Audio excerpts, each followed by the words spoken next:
This video is brought to you by patreon.com/worsttake. Get access to exclusive live streams and Discord servers, on-screen shoutouts, and early access to some videos when you join now. Help make sure that we can continue to make content like this by supporting the Patreon. Links are in the description down below.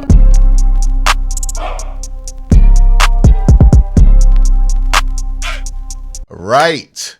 I'm doing this. I've been bringing in different people to talk about different position groups. Today, I'm bringing in my guy Steelers DB. He's not here to talk Steelers. Don't get mad at him. But we are here to talk about the wide receivers and defensive backs in this class. Wide receiver, man. I feel like wide receiver every year we be like, hey, man, this is a deep wide receiver class. Well, every year except for last year, I think it wasn't that deep. But yeah, it seems like every other year we're talking about it being a deep wide receiver class. When you look at this class compared to other decent or too good wide receiver class, what do you think separates it prospect-wise from those classes when you look at this one? Yeah, man, I think, the depth is notable in this group. There's a lot of different flavors, a lot of different archetypes that you can go with. I think the big thing that separates it for me is just the star talent at the top, man. I mean, I think we've kind of beat this to a pulp at this point, but I mean, Marvin Harrison Jr., we knew that he was, kind of the chosen one. The first time we saw him really get a lot of playing time back in that bowl game against Utah a couple of years ago. And then, just Neighbors, like how explosive he is and the explosive plays that he can create with the ball in his hands. He gets vertical. He's got a lot of route running potential too. And then even Rome Odunze, like I was absolutely blown away by how, really flawless his tape is. He doesn't have a lot of weaknesses, and that's really can be said for all three of those guys. And I think when you have three guys that right now, for me, Neighbors and Harrison are two of the top three players on my big board. And then, Odunze is comfortably in the top 10. I think all three of those guys have like legitimate, not just wide receiver one potential, but the point where you can put these guys in an NFL offense right now and they can be a focal point of your passing attack. And I just think, that's not something that we get every year. And I'm really optimistic about the outlooks for those guys. And there's even some players that I think are going to probably go in the first round, like A.D. Mitchell and Brian Thomas, that I think, have really, really high upside. So, the top of this class is absolutely fantastic. And it's a good year to need a pass catcher if you're one of these general managers. Yeah, it makes me sick that the Bengals are going to probably get another wide receiver. Like, just right. They lose T, they lose Tyler. You're like, okay, they finally got rid of the wide receivers. And Brian Thomas or Brock Bowers or something. They laugh. Bowers is the worst case scenario. I saw that in a mock. I got sick. I was like, oh my goodness, dog. Just when you think it's over, it's like, no, actually, it's going to be actually dangerous in the middle of the field now. But when it comes to this wide receiver class, I think a lot of Browns fans are kind of focusing in on that picture at 54. I know me personally and a lot of Browns fans like me are praying that everybody overreacts to Keon Coleman's 40 time. They don't care about the broad jump. They don't care about the explosive set numbers, the short area quickness stuff, that they just focus on that and convince themselves that he cannot get open in the NFL because Keon Coleman, I think Baltimore fans feel this way, and I think Browns fans feel this way, especially because Baltimore, they've been begging to get one of these guys for the longest. But I look at a guy like Keon Coleman, I think that he has the experience being physical enough to kind of play in the league early and kind of be a little bit of a difference maker. What do you think of Keon, and where do you think he should fall versus where you think he will fall? Yeah, I mean, it's kind of tough to forecast these things, especially with a guy like him that's, been a really polarizing player. Throughout this cycle, there's a lot of people that, are really big believers, kind of like what you were just saying about like, hey, I don't care about what the 40 time says. I like what's on tape. And then there's other people that are saying, I'm really concerned about what he's going to look like in his transition to the NFL. Coleman for me was, honestly, he was the most difficult and disappointing tape watch that I saw all cycle, because I remember going back and watching him when he was at Michigan State. And, I saw a guy that had the elite jump ball ability, but could also stretch the field vertically. I thought that there was untapped potential in that offense with, hopefully better quarterback play. And honestly, I just didn't really see much growth in his game this past season. He just wasn't overly productive like I was anticipating. I think the good parts of Keon Coleman's game is, like you said, the ability to be physical. He can box guys out with his frame. He's one of those guys that can go up and get the ball at the high point. His 5 best catches are probably better than really anyone else in this class. He has highlight reel type of potential with the ball in the air. I also think he's a tough player to bring down after the catch. He's going to get what's given to him, and he's a guy that defensive backs are not going to want to tackle. Now, and he's also an excellent blocker, which kind of gets into where my projection kind of comes in. But the thing I worry about with Coleman, man, is like people ask me all the time. I was just on a podcast earlier this week about like how I scout receivers and like what are some of the big things that they look for. And I had this like saying that I kind of stole like from a scout like years ago that was on a podcast. But it's like if you can't get open by yourself, like on your own, how am I supposed to get you the ball? Like, and that's the thing is like when you're projecting like first round caliber guys or top 50 picks, and I watch your tape and there's like a serious lack of separation. I mean, guys can, get into his body a little bit of press coverage and he can't really stack them off the line. They can play off coverage and, really just flip and turn and run with them instantly to where all these contested catch targets down the field. It just scares me because I don't think he's someone who's extremely flexible in his lower body to where he's going to develop into this crazy route runner. The path for me that I do see, which is funny because Matt Harmon put up a video on this. You guys should go check it out. But in my scouting report, I put him at 14 in my wide receiver rankings. I think if you get this guy in the slot as like this power slot type and you use him inside where he can go over the middle, use his big frame, his wide catch radius, he's tough. And like for NFL teams that want blockers, like a lot of these teams want to be interchangeable, inside-outside versatility. They want blockers in the slot. Keon Coleman is the best blocking wide receiver in this class.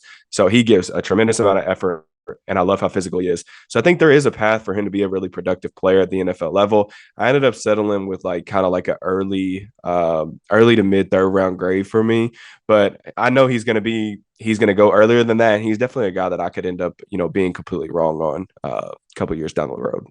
It's definitely interesting, man. That Keon Coleman takes go all over the place. All over the spectrum. Yep. All over the place. 'Cause I'm high on him. You're not as high on him. Somebody that I feel like we're both high on is Ricky Pearsall out of Florida. Was really impressive at the Senior Bowl. My only thing with like the Browns and taking him is like how many, like we already have like all the route guys like on the roster, right? Like we got Jerry Jeudy, we got Amari Cooper, we got Elijah Moore, who's supposed to be that too. And it's like there's if you don't have enough position versatility, I mean not versatility because they're all versatile guys who can go 1, 2, 3. But if you don't have enough position diversity in that room, it's gonna be hard for some of these guys to get in because you're gonna draw up the same plays for Amari that you would draw for somebody like Jerry Jeudy. And it's like, where are you gonna really fit these guys in if you have Ricky Pearsall in there? So I would what would your case be for the Cleveland Browns and Ricky Pearsall if you were in that room?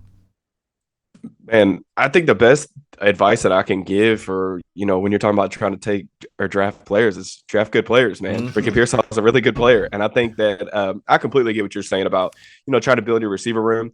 Kind of like a basketball team. You want these different type of skill sets and, to complement one another. And I do think that there is definitely some merit to that. But, with Pearsall, man, really snappy route runner. He's really deceptive in the way he moves. He can get defensive backs turned around. He's just really crafty. And obviously, at the combine, he tested like an absolutely freak athlete, like a generational athlete at the receiver position. I don't quite see that type of athlete on film. Although I knew that he was fast, I didn't know that he was going to run a 4.39. But I watched this dude run away, on crossers and things like that from SEC, competition. So I knew that he could move. I don't think that he's the vertical ball winner, who's going to win on a bunch of go routes at the next level. But that's really not how you're using him. I think the thing that stuck out with me with his evaluation, very quarterback friendly. We overuse that cliche a lot in like the scouting or the NFL analysis world. But this dude has outstanding body control. His hands are some of the best in the class, if not the best in the class. Really good spatial awareness, understands how to sit down in zone. He understands, like I said, just how to get open, how to cut off angles, how to be, come back to the quarterback and meet the ball in flight. I think that there's enough versatility there to where he can play inside outside, which is a big thing for me, especially with how the NFL is going these days. And I'm a fan. I think the only really concern or the only like fatal flaw that I could really point out and say that really worries me, he's an older prospect, so he's somebody that who might not have too much more untapped potential. But the thing that really concerned me on tape was the play strength. Like he ended up being my ninth ranked receiver. I wanted to put him higher because I've been high on him really since early in the cycle, and I feel like the consensus is really caught up. But play strength is an issue. He doesn't win a ton of contested catches. You can body him a little bit at the second level release point where like linebackers can basically just shove him over. So like there's some stuff there that is a little bit concerning, but he's a great player. He's going to be someone who's like around the top 50 of my big board, and Cleveland would love to have him. But I will say this, like at 51, it's very possible that he lands in the 4-1-2 because I know the Steelers really like him. He's coming in for a pre-draft visit. They spent a lot of time with him throughout the process. Yeah, we'll talk about well, actually real quick, we did a mock on AFC North Talk the other day, and Oh yeah? yeah, in the second, not the second round, like your first round pick came up, and Quinyon Mitchell was there. Is that something you? Okay. Is that if Quinyon's there, but also Armarius Sims is there? Are you going need over what you want there, or what would you do in that situation? Man, that's tough because they're actually ranked right about the same for me, honestly. Quinyon Mitchell was my number 2 cornerback on my cornerback rankings that I just did for Steelers Now a couple of days ago. But I think Mitchell, man, the thing that really stands out with him is just, how springy he is. I mean, everybody knows like he was going to test like an absolute freak at the combine, but, has good size, has good length. But just how explosive he is, this dude can really turn and run. His top speed is as good as you could possibly imagine at the next level.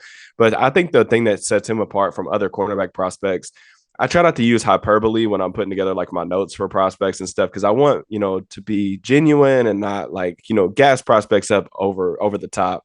But I think the big thing with him is like the timing at the catch point and how he plays the ball, like the body control. He just has natural playmaking instincts. Like one of the things I really like about Mitchell is like, yeah, he's going up against lower competition, but he looks like a dude. Even though he doesn't press much, he plays off ball. Like you can definitely tell that this is an NFL caliber athlete because of how he was dominating. But I also think like at the collegiate level, I want to say like last year or over the past like 2 years, I think he's got like 800 or something like that snaps, and he has 0 penalties. So like this is the dude who doesn't need to tug on the jersey. He's really smart about how he plays the ball in his hands.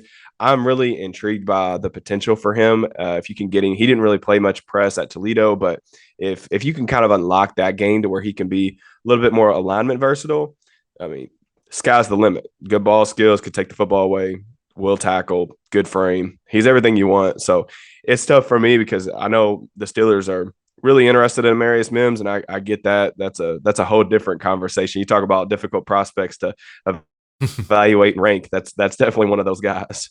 Yeah, it's the whole Q Mitch thing kind of reminds me of the Sauce Gardner thing, and it's like, I think what convinced everybody about Sauce was when Nick Saban was like, I'd rather throw to all of Cincinnati's other NFL cornerbacks.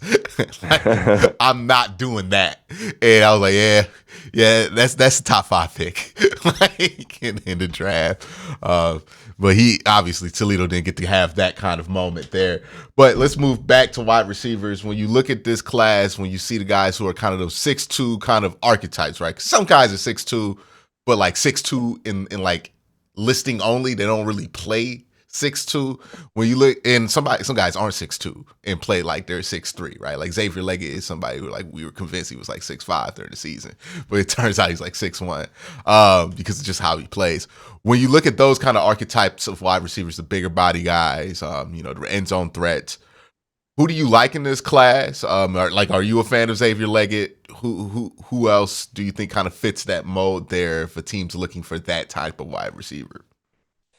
Yeah, I mean, Legette's an interesting player. He's another guy that I warmed up on the more that I watched him, because, I'm always a little bit wary of, guys that don't break out until their 5th year in college because, you got to think about this guy's, 22, he's 23 years old. He's going up against 18, 19-year-olds, even in the SEC.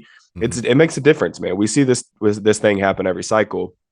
Now, I will say with Legette, the amount of things that he can do right now is pretty limited. Like he's actually a fairly raw player, especially for someone who's been in college for 5 seasons. However, the things that he does do is pretty impressive. I mean, he only did a handful of things at South Carolina, but he was really, really good at them last year. He's an absolute monster on crossing routes. I want to say he had like 14 catches, in several touchdowns on crossers, those deep over routes across the middle of the field. And then he's another guy who can win at the catch point. He has the ability with his leaping. I think his vertical was around like 40 inches, but he actually plays like springier than that because he can like get up to the apex of his jump and just kind of pause, like freeze frame in midair. And it's really impressive because some of his highlight real catches are pretty awesome. Now he has the speed to stretch the field. You love that. He has a little bit of run after catch ability, but it's not like elusiveness. It's more about like if you get this dude on a drag route, he can out race guys. He can erase angles. But he's a guy who, in my opinion, is best as like a power slot. That type where you can have some inside outside versatility with him as a slot player, but as a Z. Concerns with Legette is he's not an overly refined route runner. He's just not a natural cutter, in my opinion. Not overly flexible in his lower body. I think he can get there to where he's sufficient in that regard, but I don't see a situation where he's ever going to be necessarily great in that area. And the other thing is just, he just wasn't asked to do a ton at South Carolina. So you're going to have to keep it relatively simple and basically say, you're really big, you're really fast, go make some explosive plays happen. And if you can kind of ease him in and try to develop him, I think that that's really intriguing. But he's got a nice skill set. He came in, I think, at wide receiver 11 for me, 10 or 11. So I'm a fan. I think that, in the late second kind of range, late second, early third range, I think you can take a shot on him. Now, Brendan Rice is an interesting prospect to me because when I went to the Senior Bowl, I looked at him. I'm like, oh, that's what it's supposed to look like. Like you look at him, you go, that's what a wide receiver looks like, right? He's a big dude. You see him run, and you're like, oh, he's not as slow as I thought he would be, or like he's all this stuff, and then you see him track the ball with somebody covering him, and you're like, why he do that? There was a lot of that, at least in the Senior Bowl. Have you been able to look at his tape, and is that something that could because I'm like, maybe it was Caleb Williams that broke him because like he's so used to like these balls coming in at weird angles that Caleb can throw, and maybe that's what was going on. But I just remember being perplexed because like there were 2 interceptions. I'm like, well, it's all his fault because why would you even go at the ball like that? Yeah, he's an interesting evaluation. He did not end up making because I did a top 20 receiver wise, and he ended up being one of the guys that I watched that finished just out of those rankings. So I feel like I'm a little bit lower on him maybe than the consensus is because I think there are some places that have him inside the top 20, but I do like how he can work in the middle of the field. I think you see the frame. Like he's definitely a guy that, over 6'2". You mentioned he looks the part. He's 208 pounds, I think is what he's listed at. He ran a little bit faster than I honestly anticipated. He ran like a 4.5 40, which I honestly thought he was going to be like a high 4.5s guy, to be honest with you. So, but he's played a lot of outside. I think Lincoln Riley's offense wasn't necessarily conducive to his skill set. I will say that. But he's a guy who a lot of his catches, man, like ended up being touchdowns. Mm-hmm. I don't think that he's a outstanding separator. I don't know that I see him with the movement skills or with the footwork to necessarily ever become a glaringly good route runner or anything like that. You mentioned the contested catches. That was kind of, I was a little bit underwhelmed with that area of his game in terms of, you're 6'2", 200 and something pounds. You're playing against these, Pac-12 corners. Why are you not able to box these guys out and consistently dominate? But he does have some quarterback friendly tactics just in terms of working back to the ball, and I do think that he did make plays. I think overall there was something about that USC offense, man, and just the environment that Caleb was in that was just had this disgusting feel to it last year. Like the supporting cast, not just Rice, because he is going to be a fine player. He'll be a pro, but I just think like it was just a glaring lack of separation from the receivers. The offensive line play was a complete disaster, which I'm sure you already know that. But yeah, I mean, I could see him he's more of like that early day 3 type of player. There's not a lot of like X receiver body types, those bigger guys. So if you're wanting somebody with a little bit of size as kind of like a wide receiver 3, 4-ish, probably, I think that's probably somebody that you should be looking at. No, USC's been fascinating for the last couple of years because, like, I think last year Caleb Williams, well, the year before Caleb Williams was so good it just did not matter. But then, Yeah. like, they dropped games to Tulane. Like, it was obvious that like that team just wasn't that great around him. And then like this year, it was blatantly obvious. I'm like, oh, he transferred and went to a worse team. Like, like, because that offensive line never got there. I mean, like, people were questioning his toughness a couple weeks ago. I'm like, you must have never watched the tape. He gets his ass No. beat every week behind And that you know what's USC. and you know what's crazy? As much as like you and I are talking about the frustrations on the USC offense, the The defense was defense was way awful. worse. Yeah, it Yeah, was like you could it's a not trust that catastrophe. defense too. It was never at a point to where you could trust it. I mean, the year before they gave up like what 4 leads to Utah just because they like 4 separate Yeah. occasions. It was just that USC team and then like Lincoln Riley in general. And then like I don't know what it is. I have a beef with him, but whenever Cliff Kingsbury is there, something weird happens to your offense. Like the quarterbacks are always better once they leave Cliff Kingsbury. For all the credit he gets for these guys he's been around, you talk about what they've did outside of him, and then like he just shows up at USC, and you're like, yeah, man, he was so much better last year. I'm like, and then he Yeah, gets there's an people. offensive coordinator job. I'm like, all right, Yeah, like, I'm a fan of like Caleb, and I like watching him play. I'm very fascinated by how he transitions to the next level. I'm also a believer in his talent, but it's funny to me because there are some things to critique, and mhm. I 100% acknowledge he's not a perfect prospect. There are no such thing as perfect prospects throughout this process, and but I look at him and like people will sit there and say like, well, he was only like 23-10 or whatever as a starter. Well, that's true, but in the 8 losses that he had at USC, they gave up 34 points in all of them. They were averaging 43 points per game allowed in his losses. Like you guys do realize that that's a lot of points. Like he's Mhm. going to go to Chicago, and yeah, like he's going to have to adjust to the NFL level of competition, and maybe he hits, maybe he doesn't, but. Chicago, especially with the way that they're built on defense, he's already getting a major upgrade to where maybe he won't necessarily feel the need to play all that like as much hero ball. That's kind of my hope is you don't want to hamstring him and take away his playmaking ability because it's special. But maybe you can get him to color between the lines a little bit more when he doesn't feel like, hey, if we don't score a touchdown on this drive, the game's over. Like he has Mhm. to feel that way every single time he puts on the cleats and heads out to the field. So it's just I think there are some elements of his evaluation that I think have been overblown. And you mentioned the toughness thing, and there's so much like extracurricular stuff you see on social media that Yeah. I think is just asinine. But that's a whole different It, conversation. it is like to me the whole thing about his win loss record. I'm like, you have to ask the question, like, did he make that team better when he joined it, right? Like Oklahoma Oh his yeah, freshman year, once he started, they were clearly a better football team because he was yep. starting at quarterback. USC the last 2 years were clearly, I know some people try to argue that they would have just been the same team without him. I'm like, nah.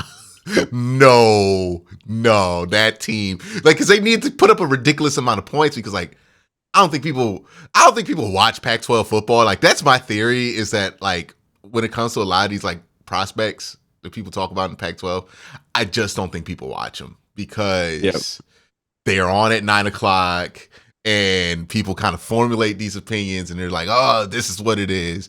And we know it because we saw people discover Pac-12 football because they wanted to watch Deion Sanders coach. Like I don't feel like they're watching it. So like a lot of these prospects in the Pac-12, when people have these things about them, especially like a quarterback, I'm like, it's in the context of when that happened, that's not what happened. Like, but it's gonna be interesting to see how Caleb Williams does in the NFL because yeah, there are some things that can't go wrong with him. I mean, he's on the Bears, so Yep. like something can't go wrong. But let's kind of talk about. Well, actually, real quick, Xavier Worthy. Well, how do you feel about him? He ran like a crazy 40 time. He was a productive player. Like a lot of times you get these fast guys in the draft that aren't productive. Like I think the biggest example is like Anthony Schwartz, right? Unfortunately, my Browns took him, who had like Yep. 300 combined yards in his college career. It still went in the third round, just because he was super fast. Obviously, Xavier Worthy's not that. He's a productive player. But what are your thoughts on him as a wide receiver? What kind of role do you see him? Well, we know what kind of role he's going to play, but like, what kind of caliber of player do you see him as? Like, is he more Hollywood Brown, or is he more in that upper echelon of field stretchers? Yeah, I mean, I think that Worthy's a fantastic, case study in my opinion, because you look at him and obviously the 4.21 is 4.21, right? Hmm. But you would think that, all of his production at Texas was on just a bunch of go balls down the field. He's just running by these, Big 12 caliber cornerbacks. That's really not how it was. One, because Quinn Ewers has some of the worst deep ball mechanics and accuracy that I've ever seen at the college level. So that was one problem. That's also a problem on AD Mitchell's tape, is that these guys are open a lot and not getting the football. But I digress.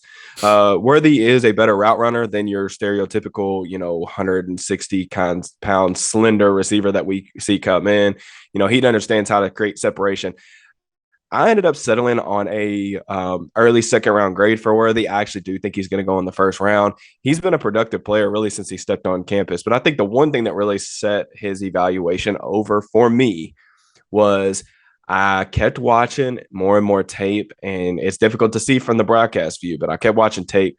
And dude, when this dude would explode off the line of scrimmage, you could feel the fear of God in every single person in the secondary's eyes. Like it just looked like everyone is immediately opening up their hips and retreating because they are so scared that this dude's going to run by them. And I honestly think I asked myself, like, is this going to translate? And I'm thinking to myself, yeah, I don't think that very many secondaries are going to be able to really run with him step for step. And I think that that really helps him. Like he catches a lot of these like deep hooks or deep comebacks or deep hitches. And I think that that's going to be because he's going to be able to stem his routes vertically. DBs are going to have to open up the amount of just deep out routes that he caught because, defenders basically after the snap, they're putting their back to the sideline in that side saddle position. I got to stay on top. I'm worried I'm worried as all get out. And then he breaks to the sideline. And these are like easy 15-yard completions. He's got some yards after catchability. He's never going to be a play strength guy. He's never going to win any contested catches. He'd never won any in college since his freshman year. So like he's going to be a guy that in order for him to get these explosive plays down the field, he's going to have to be open by 2-3 yards probably. But I think he's just so fast. He's probably going to be able to run. Like I know it's never like, hey, guys don't get 2 yards of separation in the NFL. Like it's different. I don't know if it's going to be different for him, man. Like he just moves different than like really like very many players that I've ever seen. And I just think he's a more complete prospect than a guy like John Brown, I know, or like even some of these other guys, or John Ross, excuse me, or like the Anthony Schwartz type of guys. And I'm optimistic that he can be like a number two kind of complementary piece if you have that alpha receiver. And I just think the things that he opens up for your offense is there's going to be some hidden value there that you don't see in his box score because of the way that defenses have to play your offense whenever he's on the field because of his speed. Yeah, it's. I remember having Tyvis Powell on. He played DB in the NFL and was at Ohio State, and he was like, "Yeah, man, I ran 4.3. Like I've always been fast my entire life." And then in a preseason game, they tell me to play gunner. It's against Kansas City, and Tyreek Hill was on the Oh other God, side. it's different. Yeah, And he was like, his coach was telling him the whole time, he's like, "Hey man, come on, that guy's fast." He's like, "Hey, I'm fast," right? So he's not really taking the coaching points. And then Tyreek flew right by him, and he was like, "Oh, okay, nah, yeah. cushion, like get back." So yeah, that speed. That's one thing. Like when it takes a DB a while to like accept that somebody is that much faster than them because DBs have tremendous egos at times. Like in a good way, they're competitive and they're used to people saying that guy's too fast for you, and they find a way to make it happen. I mean, Joe Hayden like made a whole career out of this because he ran like a terrible 40 time, I think, coming into the draft. But when they do realize that dude's too fast. Nah, we're not trying that no more. Yeah. Like they will never go back to feeling that way. But let's talk about some of the DBs. I think the Browns, like Andrew Berry, always likes to draft like a DB in that like day 3 conversation. Like when you look at day 3 DBs, safeties, who do you like in that mix there? Like, or do you think that's a position where you might want to avoid if possible when it gets to day 3 in this draft? But day 3 is like kind of really avoid in this draft in general because it's just not that many players. Yeah, this is not the most, this isn't a draft class that is, all that great in my opinion. Once you get down to the day 3 guys, so I mean there is some hesitation there for sure. I think the big thing for me He's like, there's a couple prospects that I'm just a lot higher on, I feel like, than the consensus. And, I think that there are some players that are getting underrated. Now, I don't know how the NFL is going to view these guys, but I'm just like looking at it from my perspective of these are guys that I'm higher on than the consensus board. Some names that I would probably shout out would be Decamerion Richardson from Mississippi State. This is a dude who is 6'3", 202 pounds. Or he's 6'3", 190 pounds, excuse me, but he ran a 4.34. All the athleticism and movement skills that you could ask for. I mean, this dude can sink his hips. He can really mirror movements. He can play in press. He can play in off. A lot of zone coverage reps, but I think he has man coverage ability. The one thing with him is his one big defect, man, is like he just does not find the football. And I could definitely see if you're wanting to take a chance on an athlete, like he actually ended up, for me, sneaking into my top 15 corners. He's going to be a top 100 player for me when it's all said and done, because I would take a swing on him like with one of those compensatory picks at the end of day two, just because of the raw tools. I'm a fan of Renardo Green from Florida State. I know it still seems like people are sleeping on him. I think the mock draft consensus board had cast him around 100. I know several like big forecasters, and there's been some people out there saying he's going to go early day 3. He's another press guy, extremely physical, competitive at the catch point. His play style, I don't do comps, which I know we've talked about this before, I think, but I don't do a lot of comps. But his play style for me is kind of like a Dollar General brand L'Jarius Sneed, because really competitive, loves to be physical, extremely sticky in coverage. He can defend vertically. He has good anticipation in terms of breaking on routes, but he is going to get a little bit more into trouble at the next level where you're not allowed to be as physical. He does some face guard and stuff that's going to draw some flags. He's a little bit grabby. So, I mean, there's some things there I think that are concerning, but those are, two of the guys. I feel like there was one more that I wanted to shout out. Oh, Elijah Jones from Boston College. That dude has some really, really good tape. He ended up making the top 10 corners for me. I actually think when I checked after I released my rankings, I think I'm the highest person on him in like the draft kind of space. I'm just looking at Dane Brugler's thing. Like he has him at 23, like as with the 5th round grade.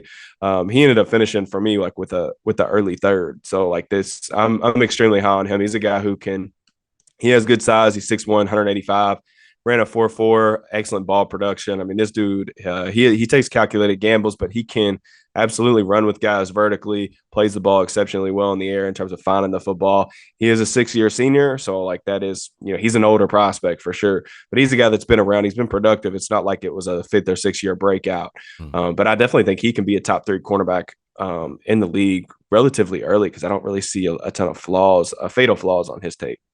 Definitely will. Derek, it's always good to have you on. Let them know where to find you, get more of your stuff right now, because you got a lot of stuff out. Yeah, for sure. At Steelers_DB on Twitter and YouTube. All my written work is at Steelers Now. For the Browns faithful out there, I really do appreciate, because I know I've gained some followers from coming on here, because I think I've been on here about a half dozen times now.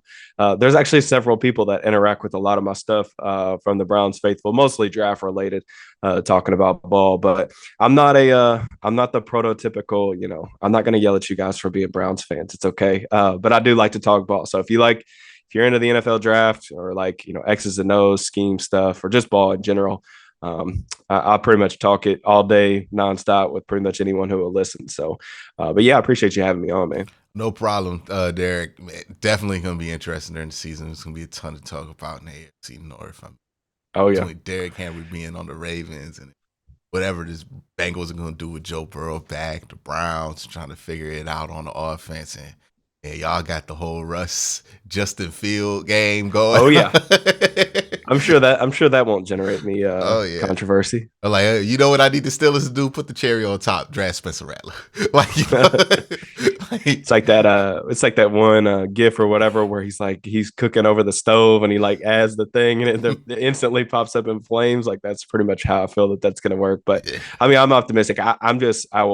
Everybody keeps asking me or has asked me about the quarterback situation. I'm like, man, I'm just glad I don't have to watch Kenny Pickett. I'm very realistic. I'm a realistic guy, even like when it comes to, the teams that I cover, the teams that I root for.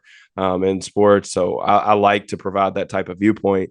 But I am glad that they made a switch, and we'll see if it works out or whatever. I'm cautiously optimistic that they'll at least get better quarterback play than they've had the past 2 years, which for me, I think for content purposes and everything, just makes a lot of sense. So I'm excited about the season, man. Yeah, I remember getting yelled at by Steelers fans when I pointed this out, and I'm like, hey man, if you compared him to Kirk Cousins, you telling me right now you don't believe in him. Like, if you're like, hey man, he could be Kirk, it's like, so you don't even believe in him. Why are you drafting him? Because you know what? Kirk Cousins, they believed in him. They didn't think he was going to be Kirk Cousins when they drafted him. If they thought, they would have extended him. He would still be out there in Washington. Like, it is what it is. And I think sometimes we get into this mode where we like looking at a Bo Nix or something. We like the college tape, but we know that it's not really going to translate. And we convince ourselves, oh, well, it's not that hard to be Andy Dalton. I'm like, it's extremely tough to be Andy Dalton. Yeah. Like that is a top, that's a top percentile outcome is Andy Dalton. More than likely, you're like Peterman. Ethan Stick, or like any of these other guys who just bounce around rosters. Well, I think too, like there's not, in my opinion, there's not as much value as people I think there is in terms of like having the 20th best quarterback in the league. Like, and that's probably like a realistic outcome for the Steelers this year, right? Like they could have a slightly improved quarterback play, but it may not be top half of the league, and the value in that can be debated. I always think that there's only about 8 guys ever that's in the NFL that are true like difference makers, that are the reason that their teams succeed every Sunday. And if you don't have one of those 8 guys, you should probably be trying to acquire one of those 8 guys, or always be looking for talent at the position, because it's just so important.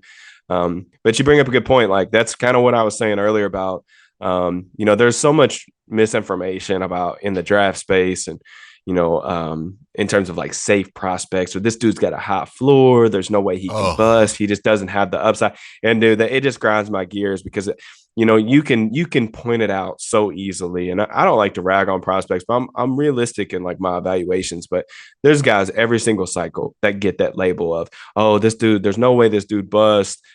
He's a really safe guy. He's never going to be a superstar. Like, those guys bust all the time, man. Like, and there's just, it's disingenuous. Like, when people kind of try to push that narrative. And, that was the thing with Kenny, man. Like, everybody was saying, he was really safe. He had the high floor. And like, I disagreed with that in my evaluation. But more than anything, like, beyond my opinion, I disagree with the way people would talk about it, like as if he had no chance or he was guaranteed to at least be a baseline starter. And, we've seen, kind of how that's worked out, unfortunately. But it's always fun, man. A lot of different opinions in the draft space. And that's why I like it so much, just because I feel like it challenges the way that I think. It makes me better. And it, just being able to talk ball is always a good time for me. Yeah, high floor, whenever you hear that on the quarterback, that's like hearing scary. That's like hearing no full floods on the Carfax. Like, so there was a flood. It's always super scary to me, because unless that prospect is Andrew Luck, what do you mean high floor, right? Because, and then it's like, you look at some of the guys that's been successful, like in the last few years, they weren't the high floor guys, especially guys that were successful right away. Lamar was successful right away. Definitely wasn't viewed as a high floor guy coming out of Louisville. Patrick Mahomes, he sat for a year, but was the MVP the year that he played, the first year that he played in the NFL. Josh Allen came along with 2 years into that, and we're still waiting on Sam Darnold. We're still waiting on consistency out of Baker Mayfield, right? Like, these guys who were the high floor picks in that draft. Sure. And it's like, at some point, like, I think what gives you a high floor is if you're a next level athlete at the position. Like, even Anthony Richardson, right? Ultimate project guy. Looks like less of a project than Bryce Young at this point, right? When you, just off the small sample that you've seen him play so far, because you know that there's something that he can actually do in the NFL game, versus Bryce, where it's all projecting. It's like, hey, if the processing doesn't translate, if the game speed doesn't translate, then it's like, what does he got? Now he has to pretty much relearn his entire game, and then that's a process in itself. So it's just, I don't know how we got onto quarterbacks, but it's good conversation. But yeah, the whole high floor thing always drives me up a wall when it comes to quarterback prospects, because then it gets people to think, and it's just like just being draft eligible also kind of like inflates somebody's stock, because like there's prospects in here that are virtually the same thing as Kellen Mond, but like you wouldn't sign Kellen Mond, but you would draft Kellen Mond, right? Like you would talk yourself like, hey, this 4th round pick, he could become something, but like we kind of know what that is, man. He's the same age as some of these dudes, like 24. Like some of these guys are 25. I don't know, but it's a interesting draft class. Thank you, Derek, for coming on. Make sure you check out his work. He does great work on Twitter and also on YouTube and everywhere else where he is. Y'all have a great day. Have an even better night. Peace.